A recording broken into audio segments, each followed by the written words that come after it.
ఏపీలో BJP, TDP, Janasena సర్దుబాటు పంచాయతీలో మరో ట్విస్ట్.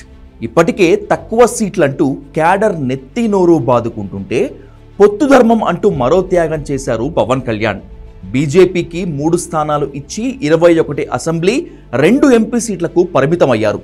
అటు టీడీపీ కూడా బీజేపీ కోసం ఒక సీట్ వదులుకోవాల్సి వచ్చింది. ఏపీలో కార్పొరేటర్ని కూడా గెలిపించుకోలేని బీజేపీకి 6 ఎంపీ సీట్లు, 10 ఎమ్మెల్యే స్థానాలు అప్పనంగా వచ్చాయి.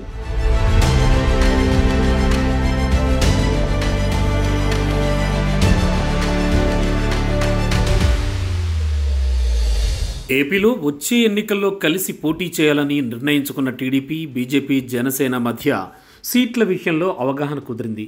ఎవరెన్ని స్థానాల్లో పోటీ చేయాలనే విషయంపై క్లారిటీ వచ్చేసింది. కేంద్ర మంత్రి గజేంద్ర షెకావత్, బీజేపీ జాతీయ ఉపాధ్యక్షుడు బైజయంత్ పాండాలా, చంద్రబాబు, పవన్ కళ్యాణ్ మధ్య సీట్ల సర్దుబాటు, కేటాయింపులపై దాదాపు 8.5 గంటల చర్చ జరిగింది. ఏపీలో మొత్తం 175 అసెంబ్లీ స్థానాలు, 25 పార్లమెంట్ నియోజకవర్గాలుండగా 144 అసెంబ్లీ, 17 లోక్సభ స్థానాల్లో టీడీపీ పోటీ చేయనుంది. బీజేపీ, జనసేనకు 31 అసెంబ్లీ, 8 పార్లమెంటు స్థానాలను కేటాయించింది టీడీపీ. ఇందులో 10 అసెంబ్లీ, 6 లోక్సభ స్థానాల్లో బీజేపీ పోటీ చేయనుంది. జనసేన 21 అసెంబ్లీ, 2 లోక్సభ స్థానాల్లో పోటీ చేయనుంది.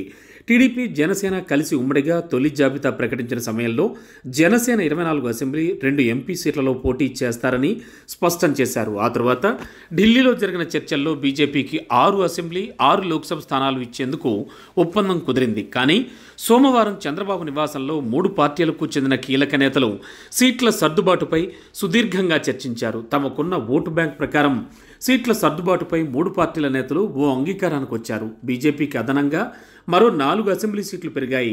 ఈ 4ంట్లో 3 జనసేన, 1 టీడీపీ వదులుకుంటున్నాయి. దీంతో జనసేన 21 అసెంబ్లీ, 2 పార్లమెంట్ నియోజకవర్గాల్లో పోటీకి పరిమితమైంది. ఫస్ట్ లిస్ట్ టైంలో జనసేనకు 24 అసెంబ్లీ సీట్లు కేటాయిస్తే ఇంత తక్కువ అని కేడర్ పెదవి విరిచింది.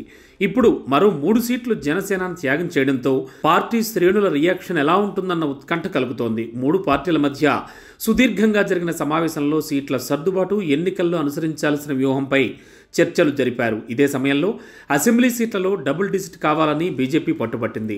తమ వైపు నుంచి ఆశావాలు ఎక్కువగా ఉన్నారని, అందుకే ఎక్కువ సీట్లు కావాలని బీజేపీ డిమాండ్ చేసింది. సర్దుబాటు తర్వాత టీడీపీ, జనసేన, బీజేపీ ఉమ్మడి ప్రకటన చేశాయి. ప్రజల ఆకాంక్షలు నెరవేర్చేలా సీట్ల సర్దుబాటు జరిగిందని వివరించాయి. ఏ పార్టీలు ఎక్కడి నుంచి పోటీ చేస్తాయన్నది త్వరలోనే ప్రకటించనున్నట్లు తెలిపారు. మొత్తంగా బీజేపీ కోసం టీడీపీ, జనసేన 4 సీట్లను త్యాగం చేయాల్సి వచ్చింది.